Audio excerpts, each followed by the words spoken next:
Marcos capítulo 3. De novo, Jesus entrou na sinagoga e estava ali um homem que tinha uma das mãos ressequida. E estavam observando Jesus para ver se curaria aquele homem no sábado, a fim de o acusarem. Jesus disse ao homem da mão ressequida: "Vem aqui para o meio." Então lhes perguntou: "É lícito nos sábados fazer o bem ou fazer o mal? Salvar uma vida ou deixar morrer?" Mas eles ficaram em silêncio. Então Jesus, olhando em volta, indignado e entristecido com a dureza de coração daquelas pessoas, disse ao homem: "Estenda a mão." O homem estendeu a mão e ela lhe foi restaurada. Os fariseus saíram dali e, com os herodianos, logo começaram a conspirar contra Jesus, procurando ver como o matariam. Jesus se retirou com seus discípulos para o mar. Uma grande multidão seguia.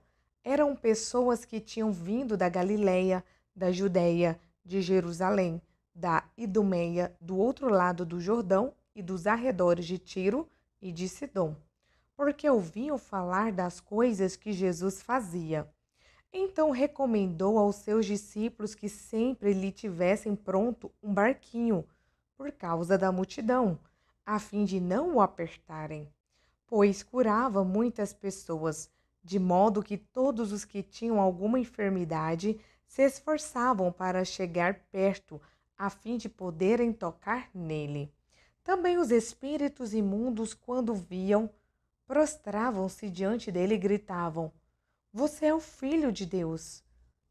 Mas Jesus lhes advertia severamente que não os expusessem à publicidade. Depois, Jesus subiu ao monte e chamou os que ele quis, e vieram para junto dele. Então, designou 12, aos quais chamou de apóstolos, para estarem com ele e para os enviar a pregar e a exercer a autoridade de expulsar demônios. Eis os 12 que designou: Simão, a quem acrescentou o nome de Pedro, Tiago, filho de Zebedeu, e João, irmão de Tiago, aos quais deu o nome de Boanerges, que quer dizer filhos do trovão, André, Filipe, Bartolomeu, Mateus e Tomé, Tiago, filho de Alfeu, Tadeu, Simão o Zelote e Judas Iscariotes, que foi quem o traiu. Então Jesus foi para casa, e outra vez se ajuntou uma multidão, de tal modo que nem podiam comer. E, quando os parentes de Jesus ouviram isto, saíram para prendê-lo, porque diziam: "Está fora de si." Os escribas que tinham vindo de Jerusalém diziam: "Ele está possuído de Beelzebu. Ele expulsa os demônios pelo poder do maioral dos demônios." Então, convocando-os, Jesus lhes disse, por meio de parábolas: "Como pode Satanás expulsar Satanás? Se um reino estiver dividido contra si mesmo, tal reino não pode subsistir. Se uma casa estiver dividida contra si mesma, tal casa não poderá subsistir. Se Satanás se levantou contra si mesmo e está dividido, não pode subsistir. É o seu fim. Ninguém pode entrar na casa do valente para roubar-lhe os bens, sem primeiro amarrá-lo, e só então saqueará a casa dele.